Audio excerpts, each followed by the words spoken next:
नमस्कार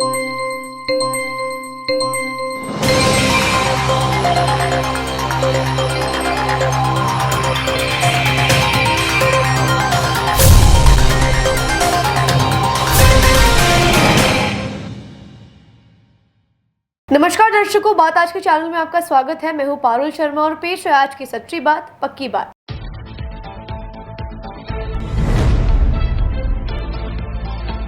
दरगाह में संकट मोचन महादेव मंदिर होने की बात पर हिंदू सेना की याचिका को कोर्ट ने किया स्वीकार। 3 पक्षों को जारी किए जाएंगे नोटिस।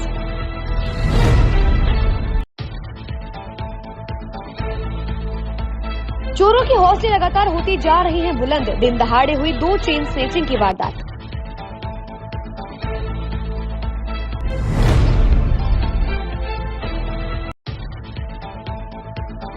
प्रेसिडेंसी स्कूल का शिक्षा जगत में अभूतपूर्व नवाचार। पुस्तक के साथ साथ खेल मैदान और आधुनिक तकनीक पर आधारित होगा शिक्षा का सफर।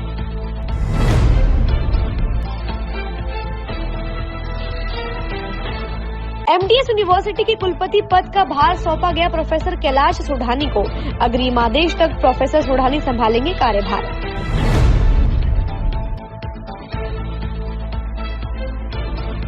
माध्यमिक शिक्षा बोर्ड की ओर से आयोजित की गई सृजनात्मक प्रतियोगिता। प्रदेश भर के 34 जिलों से अभ्यर्थियों ने लिया हिस्सा।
ये सर्किट मामू नहीं बनने का, रेडीनेट फाइबर लगाने का। इंटरनेट बोले तो रेडीनेट फाइबर नेट। डिटेल्स के लिए 7412001234 पे कॉल लगाने का। सही है भाई।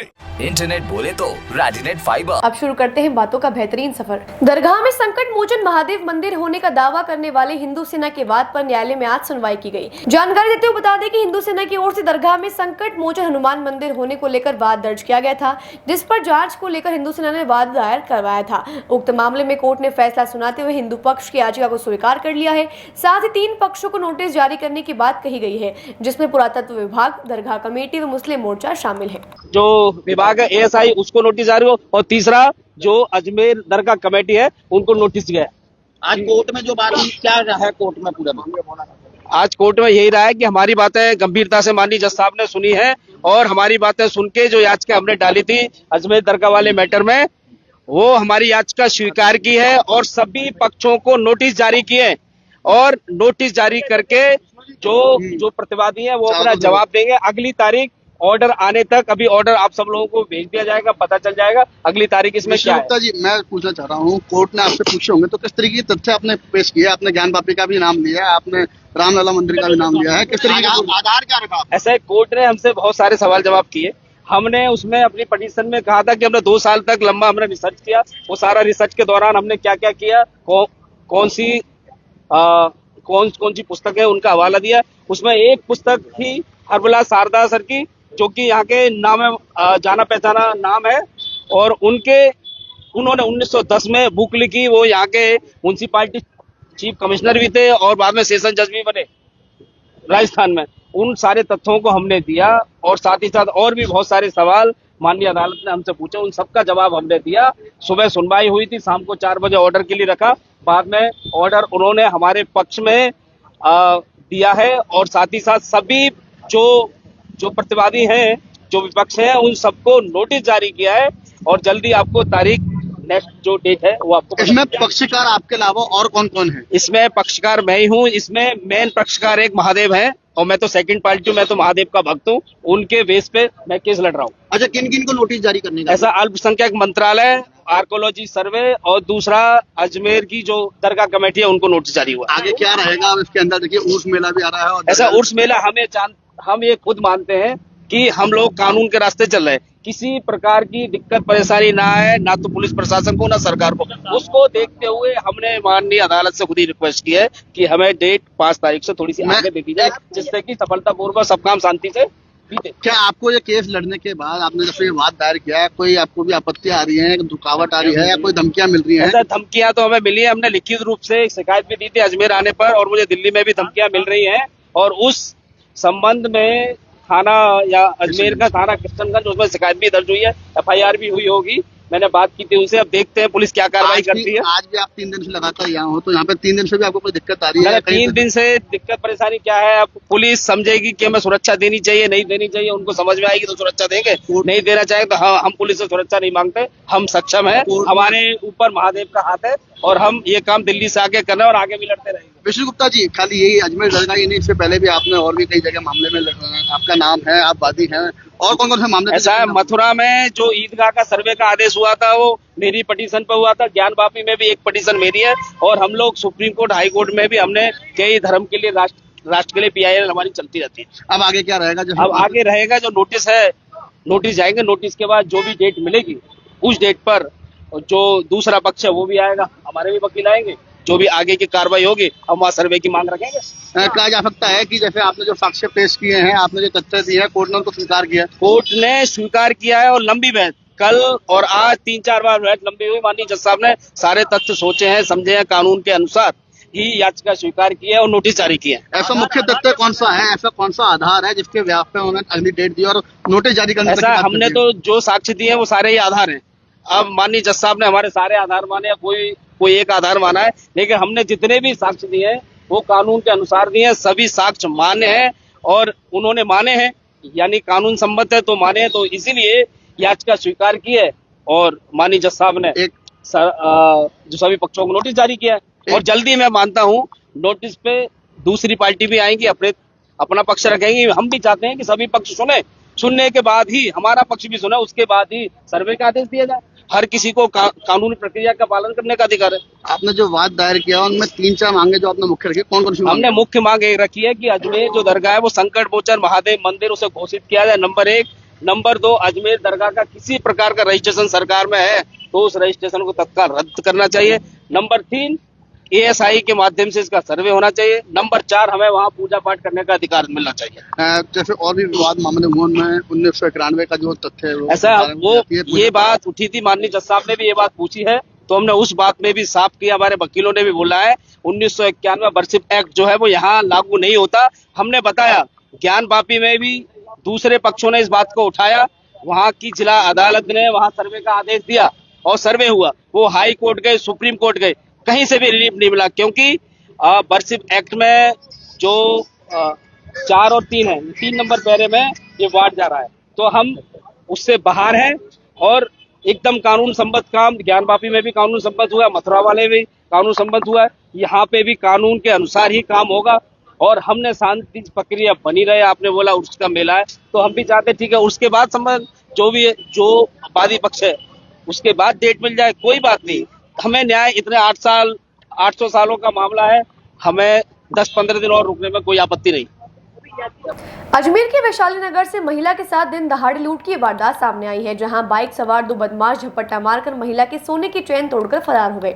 बता दें, महिला मंदिर दर्शन करने के बाद अपने घर जा रही थी। उसी दौरान बदमाशों ने वारदात को अंजाम दिया। मित्रनगर निवासी गीता मिश्रा ने बताया कि वह अपने पति के साथ गणेश जी की पूजा करने के लिए गई हुई थी। मंदिर से वापस अपने घर जा रही थी, तभी चौधरी कॉलोनी के पास दो बदमाश बाइक पर पीछे से आए और झपट्टा मारकर 12 ग्राम सोने की चेन तोड़कर फरार हो गए। पीड़ित महिला ने बताया कि पति ने गाड़ी धीरे करी। इसी दौरान बदमाशों ने पीछे से वारदात को अंजाम दिया। दोनों बदमाशों ने हेलमेट लगा रखा था और काले कपड़े पहने हुए थे। सूचना मिलने पर कृष्णगंज थाना पुलिस मौके पर पहुंचकर मौका मुआयना किया। पीड़ित महिला की शिकायत पर पुलिस ने मुकदमा दर्ज कर जांच शुरू कर दी है। किस तरह से हाथ पे मारा? यहाँ पीछे से मारा उन्होंने हाथ, और जैसे वो गिर रहा हाथ में भी चेन लटकी थी। अज्ञात बदमाशों ने तोड़कर हुए फरार। आप देख सकते हैं इनके गले में निशान भी हुए। कहाँ का निशान आया आपके? काले कपड़े पहन रखे थे, उन्हें एकदम से झपट्टा मार। वो उधर जा रहे थे, जैसे इधर कट छोड़ने के लिए धीरे करी थी, स्कूटी पीछे से आके झपट्टा मारा। अजमेर के कृष्णगंज थाना क्षेत्र से चेन स्नैचिंग का मामला सामने आया है, जहां एक महिला अपने पति के साथ दुकान से बाजार की ओर जा रही थी। तभी पुरानी चौपाटी के सामने दो मोटरसाइकिल सवार आए और गाड़ी को टक्कर मारी और महिला की चेन तोड़कर ले गए, जिसके बाद पीड़ित द्वारा दी गई शिकायत के आधार पर पुलिस ने मुकदमा दर्ज कर जांच शुरू कर दी है। मैं मनीष कुमार जैन अपनी शॉप से शहर की तरफ जा रहा था। अपने ये चौपाटी के आसपास, ये क्या नाम है, फूड फैक्ट्री के आसपास अचानक एक मोटरसाइकिल आई और मेरी एक्टिवा को टक्कर मारी और मैं गिरते गिरते बचा। अचानक मेरी वाइफ की चेन तोड़ी गले से और एकदम से वाइफ के गले में खरोच आई है। उसके बाद मैं उनका पीछा किया, मैंने मोटरसाइकिल वाले का। एक मोटरसाइकिल पे दो जने थे, दोनों ने काले कपड़े टाइप पहन रखे थे और हेलमेट लगा रखा था। उनका पीछा भी किया, मैं चिल्ला रहा हूँ पकड़ो पकड़ो पकड़ो, लेकिन वो पकड़ में नहीं आए और वो पता नहीं आगे कहाँ भाग गए। उसके बाद मैं किस तरफ गए थे वो? किस तरफ गए थे वो? शायद मैं घटनाएं हो रही है, ये बहुत दुखद घटनाएं हैं। तो आजकल ये चैनी सिंह बाहर से भी कोई गैंग आई हुई बता रहे हैं, तो शायद उनका भी हाथ हो सकता है। और सोना भी काफ़ी महंगा हो चुका है, तो आजकल ये घटना होना बहुत दुखद विषय है। विश्व की अति आधुनिक वैज्ञानिक तकनीक का इस्तेमाल करते हुए अजमेर में बच्चों को शिक्षित किया जाएगा, यह कहना है प्रेसिडेंसी स्कूल के एकेडमिक डायरेक्टर एपी शर्मा का। गेगल के निकट स्थित प्रेसिडेंसी स्कूल प्रबंधन की ओर से आज आयोजित पत्रकार वार्ता के दौरान स्कूल के एकेडमिक डायरेक्टर एपी शर्मा ने पत्रकारों को संबोधित करते हुए स्कूल में किए जा रहे नवाचारों के बारे में विस्तार से जानकारी दी। देखिए, ऐसा कहा जाता है कि जो आप सुनते हो उससे रिटेंशन कम, मतलब वो याद कम रहता है।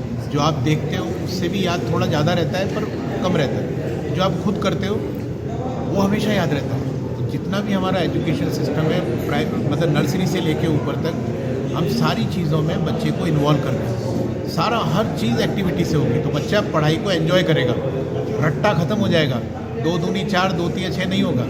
वो बच्चा तो कंप्यूटर से कैलकुलेटर से ही कर लेगा। पर हम जो नवाचार ला रहे हैं वो नवाचार इज़ रिक्वायर्ड, क्योंकि भारतीय सरकार ने भी ये कहा कि भाई एनसीएफ ला रहे हैं, एनईपी ला रहे हैं। और सबसे खास बात, हम नर्सरी के बच्चे को भी एआई बेस्ड एजुकेशन दे रहे हैं। जो कविता वो सुनना चाहता है वो एआई पे कहेगा मैं ये सुनना चाहता हूँ। एआई बेस्ड हमने शुरू कर दिया, इसी साल से शुरू कर दिया AI based education to nursery and KG children. उसमें क्या पेरेंट्स के लिए भी एक कॉर्नर है। सर, एक सवाल और है कि जिस तरीके से माना जा रहा है बच्चे मोबाइल से बहुत जन्म हो पा रहा है, उसको लेकर प्रेसिडेंसी की क्या नई पहल होगी, किस तरह से काम करेंगे? सबसे खुशी की बात है कि पूरे अजमेर में सबसे ज़्यादा क्षेत्रफल हमारा है, हमारे स्कूल का है, और सबसे कम AQI हमारे स्कूल का है। एक तो बिल्कुल पॉल्यूशन फ्री है और वहाँ पर बच्चों के आप आकर के देखिएगा, क्रिकेट ग्राउंड बने हैं, जैसे मैंने कहा स्विमिंग पूल बन रहा है, टेनिस कोर्ट, बास्केटबॉल। बच्चों को एक्सपोजर दिया जाएगा। तो जितनी मैंने एक्टिविटी आपको बताई, ये सारी एक्टिविटी आउटडोर होंगी, क्लास में नहीं होंगी। बच्चा आउटडोर आएगा, वहाँ से सीखेगा नर्सरी से ही। तो क्लास में कम और बाहर ज़्यादा। अभी मैंने एक आर्टिकल भी लिखा था मेंटोर मैगजीन में कि break the walls of classrooms. बच्चे को बाहर आके एनवायरनमेंट से सीखने दो। पूरे हमारे जो पुरखे रहे हैं, पुश्तैन नहीं रही, उन सब ने एनवायरनमेंट से सीख के सब चीज़ें करी है। So we are bringing that particular thing, जिससे कि बच्चे बाहर जाकर के सीखें, बाहर एंजॉय करना सीखें। उन्होंने कभी देखा ही नहीं बाहर जाके एंजॉय करना। देश के नामचीन पुरस्कार से भी आप नवाजे गए हैं, क्या कुछ बच्चों को उससे लाभ मिल पाएगा? मिलना शुरू हो गया। आप बच्चों से जाकर के पूछना क्या सीखा आज, आप बच्चों से जाके पूछना कि आपने क्या क्या सीखा। बहुत छोटी छोटी चीज़ों से हम उनको प्रेरित कर रहे हैं बच्चों को, जिससे वो परिवार से जुड़े, समाज से जुड़े और अपने आप को अप्रिशिएट करें। खुद अप्रिशिएट करेंगे तो दूसरों से। हमारा हर एक बच्चा जब सुबह तैयार होता है तो वो मिरर के सामने जाता है, अपनी टाई को खींच के बोलता है आई एम द बेस्ट। और उसका मतलब क्या है कि I am the best version of my self. उसका कंपटीशन किसी और से नहीं है, उसका कंपटीशन खुद से है। अगर उसका नाम सोहन है, वो सोहन 13 था, आज सोहन 14 है। जैसे एप्पल के फ़ोन आते हैं तो बच्चों को ये सिखाया गया कि अपने आप को अप्रिशिएट करो और इम्प्रूव करो। बच्चे बड़े उससे प्रोत्साहित होते हैं। इस मौके पर मौजूद स्कूल की निदेशक गरिमा सिंह जी ने बताया कि स्कूल के अध्यक्ष GS सिंघवी का सपना है कि देश का बच्चा आधुनिक शिक्षा पद्धति से न सिर्फ शिक्षित हो बल्कि उसका सर्वांगीण विकास भी अति आवश्यक है। उनकी विचारधारा पर कार्य करते हुए स्कूल प्रबंधन ने इस वर्ष विशेष नवाचार किए हैं। जैसे कि आप लोग जानते हैं, प्रेसिडेंसी स्कूल के चेयरमैन श्री GS सिंघवी जी का विचारधारा है जिसके थ्रू हम लोग चलते हैं। उनका विचार ये है, विजन ये है कि हर बच्चे में प्रतिभा होती है और ज़रूरत है उसे तराशने की। तो हम लोग जैसे कि आप जानते हैं, robotics, stem education, balancing of curricular and extra curricular activities, शिक्षा में नवीनता जो हम कॉन्स्टेंटली लाते रहते हैं। अभी स्किल बेस्ड और एक्सपीरियंशियल लर्निंग पे काफ़ी ज़्यादा जोर है। तो हम हर साल कुछ न कुछ नया अपने बच्चों को शिक्षा जगत में लाने की पूरी चेष्टा रहती है और हम बच्चों का विकास उसके थ्रू करते हैं, चाहे वो नेशनल लेवल पे हो या इंटरनेशनल लेवल के प्रक्रियाएं हों। और आज जैसे कि हम आपको बता रहे हैं कि academic director AP Sharma ji ने हमारे को ज्वाइन किया है, तो वो उनका इतना विख्यात एक्सपीरियंस है कि उस सागर से हम रोज़ एवरी डे लेवल पे बच्चों के लिए कुछ ना कुछ नवीन शिक्षा, एक मानसिक, शारीरिक, सामाजिक और भावनात्मक लेवल पे बच्चे के विकास के लिए रोज़ हम एकत्रित कर रहे हैं हमारे प्रेसिडेंसी स्कूल के बच्चों के लिए। महर्षि दयानंद सरस्वती विश्वविद्यालय के कुलपति पद पर प्रोफेसर अनिल कुमार शुक्ला का कार्यकाल मंगलवार को पूरा हो गया और इसके साथ ही उनके स्थान पर कुलपति पद का अतिरिक्त प्रभार प्रोफेसर कैलाश सोढ़ानी को दिया गया है। आपको बता दें, प्रोफेसर कैलाश सोढ़ानी वर्तमान में वर्धमान महावीर खुला विश्वविद्यालय कोटा के कुलपति है। मंगलवार रात राजभवन से कार्यवाहक कुलपति के आदेश जारी किए गए। राज्यपाल हरिभाऊ बागड़े की ओर से जारी आदेश में उल्लेख किया गया है कि MDS विश्वविद्यालय अधिनियम के तहत कुलपति पद पर नियमित नियुक्ति होने में समय लगने की संभावना है।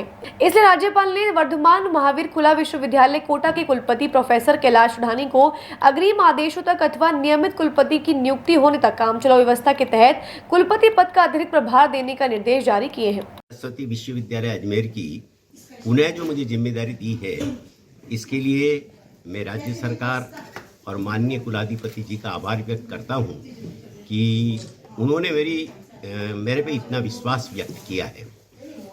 मेरा विश्वविद्यालय है ये, यहाँ के सभी अध्यापक और हमारे non teaching staff including students से मेरा काफ़ी अच्छा परिचय रहा है, अच्छा कार्यकाल रहा है। मैं बड़ा संतुष्टि के साथ यहाँ से गया था। बल्कि मैं ये भी कहूँ कि मेरी प्रगति में MDS यूनिवर्सिटी का बहुत बड़ा हाथ रहा है, क्योंकि न केवल यूनिवर्सिटी का काम किया बल्कि मुझे स्वयं को भी यहाँ से काफ़ी कुछ सीखने को मिला और उसी का लाभ ट्राइबल यूनिवर्सिटी बांसवाड़ा और कोटा खुला विश्वविद्यालय को आज प्राप्त हो रहा है। जहाँ तक इस विश्वविद्यालय का सवाल है, समय मेरे पास कम है, परंतु उस कम समय में भी मैं विद्यार्थियों की अपेक्षा के अनुरूप कार्य करने का प्रयास करूँगा और एक अच्छा शैक्षणिक वातावरण निर्माण करने का उत्तरदायित्व मैं अध्यापकों को दूंगा, ताकि MDS यूनिवर्सिटी अजमेर का जो स्थान मेरे पूर्वज जितने भी कुलपति रहे हैं, उन्होंने जो काम किया, उन्होंने जो प्रयास किए, मैं उनको आगे बढ़ाने का काम करूंगा। और विश्वास करता हूं कि मुझे अजमेर के नगरवासियों का जो पहले भी सहयोग प्राप्त हुआ था, उस भांति इस समय भी प्राप्त होता रहेगा। मेरी प्रायोरिटी में रहेगा नेक और अध्यापकों की पदोन्नति के साथ साथ परीक्षा परिणाम समय पर जारी करना, परीक्षाएं समय पर आयोजित करना। धन्यवाद। माध्यमिक शिक्षा बोर्ड की ओर से सृजनात्मक प्रतियोगिता का आयोजन आज से शुरू किया गया है, जिसका संयोजक राजकीय सावित्री बालिका उच्च माध्यमिक विद्यालय है। इस आयोजन के तहत 5 प्रतियोगिताएं आयोजित की जाएंगी, जिनमें निबंध, क्विज, पेंटिंग, आशुभाषण इत्यादि है। इस प्रतियोगिता के तहत प्रदेश भर के 34 जिलों से अभ्यर्थी इस प्रतियोगिता में हिस्सा लेने पहुंचे हैं। आज दिनांक 27 नवंबर से माध्यमिक शिक्षा बोर्ड द्वारा सृजनात्मक प्रतियोगिता का आयोजन किया जा रहा है, जिसका संयोजक राजकीय सावित्री बालिका उच्च माध्यमिक विद्यालय है। इसमें 5 तरह की प्रतियोगिताएं होनी है, जो आज से ही प्रारंभ होंगी, जिसमें कि निबंध प्रतियोगिता है, आशुभाषण है और क्विज है, पेंटिंग है। इस तरह की 5 तरह की प्रतियोगिताएं हैं और इसमें ऑल ओवर राजस्थान से सारे पार्टिसिपेंट आए हुए हैं, 34 जिलों से आए हुए हैं और उनके रहने की आदि की व्यवस्था और खाने की व्यवस्था भी यहीं पर है। भोजन की है, अल्पाहार की व्यवस्था यहीं पर। मुख्य अतिथि के रूप में माननीय डीसी सर आएंगे अपने महेश चंद जी, और अध्यक्षता जो माध्यमिक शिक्षा बोर्ड के सचिव हैं श्री कैलाश चंद्र शर्मा, वो अध्यक्ष रहेंगे। मेरा नाम जयश्री शर्मा, प्रधानाचार्य राजकीय माध्यमिक विद्यालय सावित्री अजमेर। बातों को देते हैं छोटा सा विराम, जल्दी मिलते हैं एक नए सफर पर।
ये सर्किट मामू नहीं बनने का, रेडीनेट फाइबर लगाने का। इंटरनेट बोले तो रेडीनेट फाइबर नेट। डिटेल्स के लिए 7412001234 पे कॉल लगाने का। सही है भाई।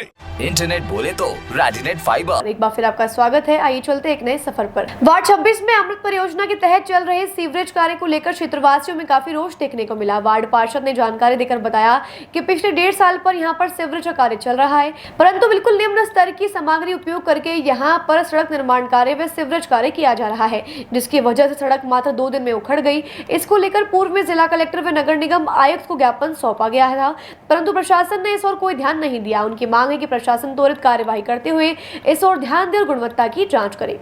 ये वार्ड 36 से मैं पार्षद पृथ्वी सिंह बोल रहा हूँ। जो हमारे वार्ड 36 में अमृत योजना के तहत जो सीवरेज कार्य चल रहा है लगातार 1.5 साल से मेरे वार्ड में, तो जनता वैसे ही परेशान है। रोडें क्षतिग्रस्त, नालियाँ क्षतिग्रस्त, फेरो कवर क्षतिग्रस्त हो रहे हैं। उसके बाद अभी जो रोड अमृत योजना के तहत अधिकारियों ने रोड जो चालू किया है वो इतना घटिया क्वालिटी का बना रहे हैं कि अभी 2 दिन पहले रोड बना है और उखड़ गया है। इसकी संबंधित जांच के लिए हमने कलेक्टर महोदय को भी लिखा, हमारे नगर निगम के आयुक्त महोदय को दिया, एक्शन साहब को भी अवगत कराया, लेकिन वो इस पे कोई संज्ञान नहीं ले रहे हैं। और अभी 3 दिन पहले हमने जो ठेकेदार जो संबंधित कर रहा है उसको क्वालिटी को लेके भाई रोड उसको बंद कराया, उसके बाद भी आज वो वापस आ गया, कोई टेस्टिंग नहीं हुई है। उसके विरोध में हमने उसको आज वापस भगाया है।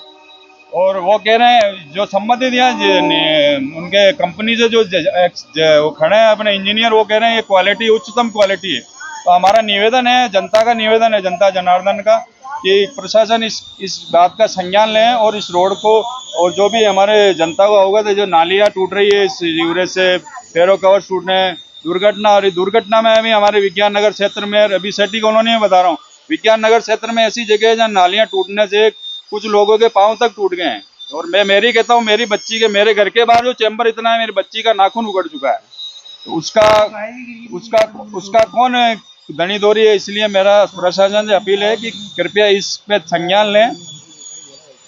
देखिए जनता जनार्दन, और आपको रोड से अवगत कराए, देखो अभी उखड़ रहा है, देखो मिट्टी पे ही कोई भी। मेरा नाम पृथ्वी सिंह है, वार्ड 36 से पार्षद, और अभी अर्जुन लाल सेठी नगर के खड़े हैं हम। तो अभी देखिए मीडिया के माध्यम से आपको रोडों का अवलोकन देखिए। विकास समिति कल्याणीपुर अजमेर के शिष्टमंडल द्वारा जिला कलेक्टर को ज्ञापन सौंपकर रेलवे अंडरब्रिज से हो रही आमजन को परेशानियों को लेकर अवगत कराया गया। क्षेत्रवासियों का आरोप है कि जब से ये रेलवे अंडरब्रिज बना है तब से आमजन का जीना दूभर हो चुका है। वहां पानी भराव की समस्या बहुत अधिक होती है, जिसकी वजह से क्षेत्रवासियों को आने जाने में काफी परेशानियों का सामना करना पड़ रहा है। इसके साथ ही क्षेत्रवासियों द्वारा सड़कों में हो रहे गड्ढों को लेकर भी प्रशासन को अवगत कराया गया।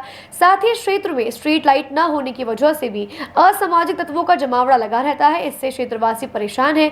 वे अन्य मांगों को लेकर जिला कलेक्टर को ज्ञापन सौंपा गया और त्वरित कार्यवाही करने की मांग की गई। विकास समिति कल्याणीपुरा अजमेर के शिष्टमंडल द्वारा एक ज्ञापन कलेक्टर साहब को प्रेषित किया गया है, जिसमें कल्याणीपुरा क्षेत्र में रेलवे अंडरब्रिज बना है। जब से बना तब से पानी का भराव रहता है और वहाँ पानी की भराव के कारण आम जन नागरिक को बहुत परेशानी है, चाहे वो वृद्ध हो, अपंग हो, बच्चे हो, बूढ़े हो, महिलाएं हैं उनको। दूसरा है कि वहाँ गड्ढे हो गए जिसमें आए दिन एक्सीडेंट हो रहे हैं, किसी का पैर फ्रैक्चर हो रहा है, किसी का सिर फूट गया, किसी का कुछ और। गर्भवती महिलाओं को बहुत ज़्यादा परेशानी है, व्हीकल का नुकसान हो रहा है। तीसरा है कि लाइट नहीं होने की वजह से रात को कुछ असामाजिक तत्व बैठे रहते हैं या कोई ना कोई घटना होने का हमें डर रहता है। तो हमारा ज्ञापन में ये भी निवेदन था कि लाइट की व्यवस्था करवाई जाए। तीसरा कि आधा सेट बना हुआ है, आधा सेट नहीं बना हुआ है। वो विभाग कह रहे हैं कि डीएफसी का है, कोई कह रहे हैं कि डीआरएम रेलवे का है। तो हमारा कलेक्टर साहब को ज्ञापन में यही था कि वो सेट भी पूरा बनाया जाए ताकि बरसात के टाइम में हमें राहत मिल सके। और कलेक्टर साहब ने हमें आश्वस्त किया है कि मैं इस पर तुरंत कार्रवाई करूंगा और आप लोग दोबारा मुझसे संपर्क करके और इस समस्या का समाधान ले सकते हैं। क्या कितना टाइम हो गया आपको इसको? पहले भी पूर्व में शिकायत दी क्या? पूर्व में भी शिकायत दी, कलेक्टर साहब गौरव गोयल जी थे, उसके बाद में और हमने दिया है। तो उन्होंने डीएफसी और एडीएम साहब को एडीएम साहब ने हमें बुलाया शिष्टमंडल को, उनसे बातचीत हुई। डीएफसी के दोनों अधिकारी, डीएफसी और रेलवे के अधिकारी दोनों आए। उन्होंने कहा कि साहब हम पानी की निकासी हम कर देंगे, लेकिन उसका कुछ भी नहीं कर पाए। और एक पंप सेट लगाया जो वो पास में डालता है, पुनः घंटे 2 घंटे में पानी वापस उस ब्रिज में भर जाता है। तो फिर भी अगर कोई जल्दी कार्य नहीं हुआ तो आगे क्या रहेगा? नहीं, हमारा अगर ये शीघ्र समाधान नहीं हो पाया तो पूरे क्षेत्र के निवासी यहाँ धरना प्रदर्शन या भूख हड़ताल पे बैठेंगे और ताकि हमारी समस्या से हम निजात पा सके। परिचय आपका? सुरेंद्र धवन, अध्यक्ष विकास समिति कल्याणीपुर अजमेर। आज जिला कलेक्ट्रेट कार्यालय में कर्मचारियों व अधिकारियों ने बाल विवाह मुक्त भारत को बढ़ावा देने के लिए शपथ ली। इस दौरान सभी कर्मचारी व अधिकारी मौजूद रहे। वे सभी ने आमजन व बच्चों को यह संदेश दिया कि भारत को बाल विवाह मुक्त बनाएं और सभी बाल विवाह को रोकने हेतु प्रयासरत रहें। आज कलेक्ट्रेट में यहाँ के जो भी कार्मिक हैं, अधिकारी हैं, उनकी उपस्थिति में बाल विवाह मुक्त भारत के संदर्भ में शपथ ली गई है कि कहीं किसी बालिका का हम विवाह ना होने दें, और अगर उसे होता है छोटी बच्ची का विवाह तो पंचायत या प्रशासन को सूचना देंगे। आज दिल्ली में भी बाल विवाह मुक्त भारत अभियान की शुरुआत हुई है और हमारे यहाँ भी एक जिला स्तर पर एक कंट्रोल रूम स्थापित किया हुआ है। पिछले साल हमने 30 से ज़्यादा कंप्लेंट्स का निस्तारण किया था। इस बार भी हमारा कंट्रोल रूम काम कर रहा है। अभी तक कोई कंप्लेंट आई नहीं है। जैसे भी कोई कंप्लेंट आती है तो हमारी टीम इसके ऊपर अच्छे से कार्रवाई करती है। एक तो समझाइश के माध्यम से उन्हें रोकती है और एक कानूनन जो संभव तरीका है उसके माध्यम से भी उसको पाबंद किया जाता है थाने के द्वारा। पर इतने प्रयास किए जा रहे हैं उसके बावजूद भी बाल विवाह नहीं रोक रहा, कारण क्या है? ये कुरीति है और इसमें कई चीज़ें होती है, जैसे परिवार का गरीब होना, अशिक्षा, मुख्य रूप से तो ये 2 कारण हैं। तो हमारी टीम इन्हीं सब चीज़ों के ऊपर काम करेगी। सर, आज बाल विवाह मुक्त अभियान की शुरुआत की गई है और आज वीसी के माध्यम से भी पूरे ऑल ओवर इंडिया में ये संदेश पहुंचाया गया है।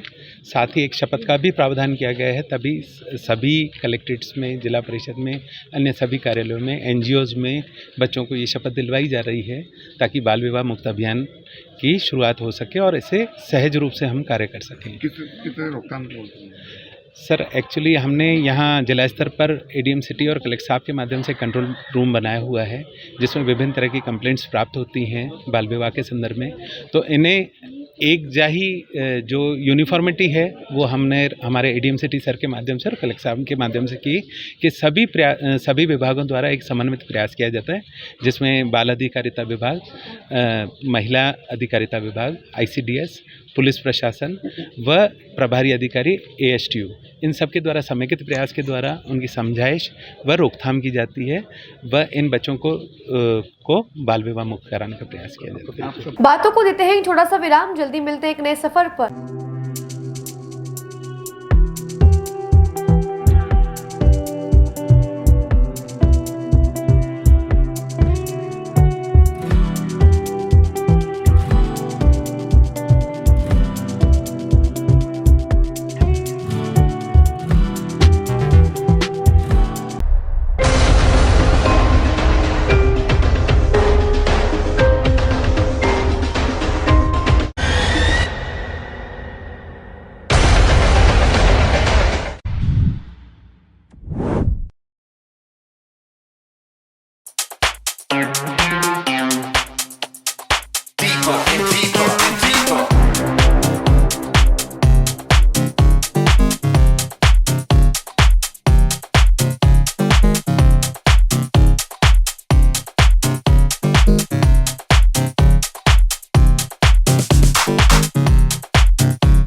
सर्किट मामू नहीं बनने का, रेडीनेट फाइबर लगाने का, इंटरनेट बोले तो रेडीनेट फाइबर नेट। डिटेल्स के लिए 7412001234 पे कॉल लगाने का। सही है भाई। इंटरनेट बोले तो रेडीनेट फाइबर। एक बार फिर आपका स्वागत है, आइए चलते एक नए सफर पर। अजमेर में एनसीसी कैडेट्स के चल रहे 7 दिवसीय प्रशिक्षण अभियान का आज यातायात कार्यालय पर समापन हुआ। इस दौरान पुलिस अधीक्षक वंदिता राणा के द्वारा नेशनल कैडेट कोर के छात्रों को प्रशस्ति पत्र देकर सम्मानित किया गया। एसपी राणा ने कहा कि एनसीसी के विद्यार्थियों को दिए गए प्रशिक्षण का भविष्य में जरूरत पड़ने पर उपयोग किया जाएगा। साथ ही आमजन व युवा पीढ़ी को यातायात के नियमों की पालन और जानकारी के लिए अभियान चलाया गया था और आगामी दिनों में भी अभियान जारी रहेगा। पिछले एक हफ्ते से एनसीसी के लगभग 140 बच्चों को ट्रैफिक के नियमों के बारे में जानकारी देना, उनका सहयोग लगे पूरे शहर में ट्रैफिक व्यवस्था बनाने में, उनको समझाना कि किस प्रकार से ट्रैफिक व्यवस्था बनाई जाती है। ये एक प्रोग्राम के तौर पर चलाया जा रहा था। रोज वो लोग अपना कुछ समय, घंटे निकालते थे और हमारे ट्रैफिक पुलिस के साथ मिलके वो समय बिताते थे। आज उसका समापन किया गया है। कुछ बच्चे जिन्होंने और एक्स्ट्रा इंटरेस्ट दिखाया और अच्छा किया, उन लोगों को सम्मानित भी किया गया है। और इस मुहिम के थ्रू बेसिकली हम ज़्यादा से ज़्यादा लोगों को रीच आउट करके ट्रैफिक के नियमों के बारे में जागरूक करना चाहते हैं। और ये जो बच्चे हैं ये एनसीसी के कैडेट्स हैं और ये देश का भविष्य है। आगे आने वाले समय में ये जो पुलिस के साथ ट्रेनिंग ली है उसकी सहायता से इनको हम जागरूक बनाने के साथ साथ ये आगे आने वाले समय में और जो व्यवस्थाएं होती हैं उसमें भी पुलिस का सहयोग करने में सक्षम बने हैं। और ये जो अभियान है ये आगे भी चालू रखा जाएगा। सर्टिफिकेट भी दिया गया? जी, बच्चों को सर्टिफिकेट्स दिए गए। अजमेर के सदर कोतवाल थाना क्षेत्र से एक युवक के फांसी का फंदा लगाकर आत्महत्या करने का मामला सामने आया है। प्राप्त जानकारी के अनुसार मृतक उमेश मित्तल मॉल में कपड़ों की दुकान पर काम करता है। वह कल रात अपने घर पहुंचा और खाना खाकर सोने के लिए चला गया। सुबह उठकर जब मृतक की मां ने देखा तो वह फांसी के फंदे पर लटका मिला, जिसके बाद परिजनों ने पुलिस को इत्तला दी। सूचना पाकर पुलिस मौके पर पहुंची और शव को जिला अस्पताल की मोर्चरी में पोस्टमार्टम हेतु भेजा गया। साथ ही परिजनों ने 2 युवक वेद व राहुल पर मृतक उमेश को परेशान करने का आरोप लगाया है। परिजनों का आरोप है कि इन दोनों के परेशान करने के कारण ही उमेश ने फांसी लगाई है, जिसके बाद पुलिस ने मुकदमा दर्ज कर अनुसंधान शुरू कर दिया है। क्या शिकायत है और क्या नाम है मृतक? मृतक का नाम उमेश है। ये मित्र मॉल में रेडीमेड दुकान में काम करता है। कल रात को ये 10 बजे करीब घर आया, तो खाना खाया, खाना खा के ये अपने घर ऊपर सोने चला गया। सुबह देखा इसकी मां ने तो ये फंदे पे लटका मिला। क्या शिकायत थी, क्या शंका है? इन्होंने रिपोर्ट दी है, भाई फांसी खा गया। और ये इसको कोई 2 लड़के परेशान करते थे। एक तो वेद भारद्वाज है, एक राहुल नाम लड़का है जो परेशान करने का आरोप लगा रहे हैं। वो लड़की का बेटा नहीं है? लड़के के बेटे इसमें लिखा नहीं, लेकिन हो सकता हो, इसमें तो रिपोर्ट में लिखा नहीं उन्होंने लड़के के बेटे के बारे में। बाकी ये परेशान करने की बात। सुसाइड नोट अभी तो मिला नहीं और तलाशी करेंगे घर की, जब तक नहीं। पोस्टमार्टम करा देंगे? हाँ, पोस्टमार्टम करा। नाम आपका? सुखपाल सिंह एसआई, थाना कोतवाली, अजमेर। गगवाना गांव के ग्रामवासियों ने कार्ड विश्राम स्थली रोड व गगवाना संपर्क सड़क की मरम्मत को लेकर जिला कलेक्टर को ज्ञापन सौंपा। ग्रामवासियों का कहना है कि लंबे समय से यह सड़क क्षतिग्रस्त है, जिसकी वजह से क्षेत्रवासियों को काफी परेशानियों का सामना करना पड़ रहा है। उनका आरोप है कि पीडब्ल्यूडी में भी उन्होंने पूर्व में कई बार शिकायत की है, परंतु इस पर कोई ध्यान नहीं दिया गया। इसी को लेकर आज ग्रामवासियों ने एकत्रित होकर जिला कलेक्टर को ज्ञापन सौंपकर क्षेत्र में सीसी सड़क बनवाने का आग्रह किया है। ये कलेक्टर साहब से मिलने आए, हम ज्ञापन देने आए। गगवाना की जो मेन सड़क है, मुख्य सड़क, वो कई सालों से टूटी फूटी और क्षतिग्रस्त है। और 4-5 बार मैंने पीडब्ल्यूडी के अधिकारियों को भी ज्ञापन दे दिए पूर्व में, लेकिन कोई भी कार्रवाई नहीं हो रही। इस संबंध में हम कलेक्टर साहब से मिलने आए, ज्ञापन देने आए। क्या दिक्कत है? पूरी रोड टूटी फूटी और क्षतिग्रस्त हो गई है। 4-5 साल में मतलब पेच वर्क भी नहीं हुआ उसके। और ये पीडब्ल्यूडी के अधिकारी हैं, कोई परवाह नहीं कर रहा। इनको कई बार हमने ज्ञापन दे दिया लिखित में। और हमारी गांव वालों की तो ये मांग है इसको सीसी बनाई जाए, क्योंकि 1-1.5 किलोमीटर का जो टुकड़ा है पूरा वो गांव की मुख्य आबादी में पड़ता है और गांव की नालियों का पानी भी आता है। तो सीसी रोड बनाई जाए जिससे ये लंबी चले। और डामर पानी से टूट जाती है डामर रोड, तो हमारी यही मांग है सीसी रोड बने डामर की बजाय। कितनी आबादी करीब? गाँव की आबादी तो है 7-8 हज़ार। और ये जो मुख्य सड़क है मकराना राज से अपने अशोक उद्यान इस तोशनीवाल फैक्ट्री तक आती है। तो ये है पौने 3 बीघा का टुकड़ा है, पौने 3 किलोमीटर है। हाँ, पौने 3 किलोमीटर। और इसका मतलब 1 किलोमीटर आबादी में पड़ती है ये। तो कम से कम पूरी नहीं तो जो आबादी में 1 किलोमीटर का टुकड़ा वो सीसी बनाया जाए, दोनों तरफ नालियाँ और सीसी। अच्छा भाई, स्कूल बच्चे पढ़ते हैं वहाँ पे, किस तरह दिक्कत आती है आने जाने की? बहुत ज़्यादा हो रही है सर समस्या। हॉस्पिटल भी है मेन रोड पे, स्कूल भी है। और हॉस्पिटल के सामने तो ये आलम है, बहुत ज़्यादा गंदगी, खड्डे, पानी। और स्कूल के वहाँ भी बहुत ज़्यादा समस्या हो रही है। और ये पीडब्ल्यूडी के जो अधिकारी हैं ये बिल्कुल सुध ही नहीं ले रहे। और मैं तो आपके माध्यम से हमारे जो माननीय मंत्री महोदय हैं जलदाय विभाग सुरेश जी रावत, उनको भी कहना चाहूँगा कि अजमेर उत्तर और दक्षिण विधानसभा में करोड़ों रुपए की नवीन सड़कें बन रही हैं। तो आप भी अपने क्षेत्र की ओर ध्यान दें, अपने क्षेत्र के जो काम है उनकी सुध लें। ये नहीं हो सारा बजट ही अजमेर और उत्तर दक्षिण में देवनानी जी लगवा लें उत्तर में। अजमेर उत्तर दोनों विधानसभाओं में आप देखो करोड़ों रुपए की नवीन सड़कें बन रही है, नवीनीकरण हो रहा है। तो सुरेश जी से भी ये मांग है, आप ये सड़क सीसी रोड बनवाएं इसको। आपका नाम? मेरा नाम असलम पठान, पूर्व सरपंच गगवाना। श्री रघुनाथ वेणुगोपाल पुराने रंगजी मंदिर में मंगलवार को श्री कांची प्रतिवादी सिंहासनाधीश्वर गादी स्वामी अंतराचार्य महाराज का 200वां जन्मोत्सव श्रद्धापूर्वक मनाया गया। इस मौके पर स्वामी जी की प्राचीन प्रतिमा का सुबह मंदिर के दक्षिण भारतीय पुजारी ने परंपरागत रूप से त्रिमंजन अभिषेक व दिव्य पाठ किया। वहीं शाम को स्वामी अनंताचार्य की गाजे बाजे के साथ सवारी निकाली गई। ट्रस्टी आनंद प्रसाद गनेरीवाल ने बताया कि सुबह 9 बजे से 11 बजे तक स्वामी जी का आचार्य सृष्टि मिश्रा के आचार्यत्व में त्रिमंजन अभिषेक किया गया। शाम को मंगलगिरी पर दिव्य अलंकारों से सुशोभित अंतराचार्य स्वामी की सवारी निकाली गई। सवारी मंदिर से वराघाट, बद्री घाट, होलिका चौक होते हुए 8 बजे वापस मंदिर पहुंची, जहां आरती के बाद श्रद्धालुओं को गोष्ठी प्रसाद वितरित किया गया। जय श्रीमन्नारायण। पुष्कर के प्रसिद्ध पुराना रंगनाथ वेणुगोपाल मंदिर आज विशेष उत्सव के तहत विशेष कार्यक्रम रखा गया था। श्री अनंताचार्य महाराज जी का तिरुनक्षत्र था। तिरुनक्षत्र अर्थात जन्मोत्सव आज सिंहासनाधीश्वर गादी स्वामी श्री अनंता जी महाराज के 200 वर्ष पूर्ण हो गए, जिसके उपलक्ष्य में सुबह अभिषेक अर्थात त्रिमंजन किया गया। उसके बाद दिव्य प्रबंध पाठ किया गया। सायंकाल में सिंहासनाधीश्वर गादी स्वामी का विशेष रूप से श्रृंगार करके स्वर्ण जड़ित आभूषणों से सुसज्जित रंगनाथ मंदिर से होकर वाराह घाट, बद्री घाट, होलिका चौक से होकर पुनः मंदिर प्रांगण में पधारी। उसके पश्चात आराधन और गोष्ठी प्रसाद वितरण किया गया। आपका नाम बताइए। आचार्य सृष्टि मिश्रा। ये रामानुज संप्रदाय का मंदिर है। रामानुज स्वामी जी के शिष्य अनंताचार्य, इन्होंने 180 वर्ष पहले इस मंदिर का शिलान्यास किया। मंदिर बनने में करीब 21 साल लगे। उसी दौरान स्वामी जी का, जिन्होंने इसका शिलान्यास किया, उनका देवलोक गमन हो गया, तो हमने इनकी मूर्ति बनाकर मंदिर में प्रतिष्ठित करी और नित्य उनकी सेवा पूजा होती है।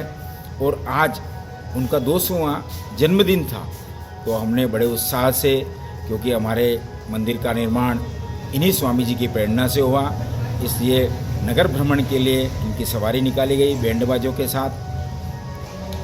आपका नाम बहुत। सत्यनारायण मिश्रा। आज के लिए बस इतना ही। कल फिर होगी आपसे मुलाकात, तब तक के लिए दीजिए इजाजत। नमस्कार।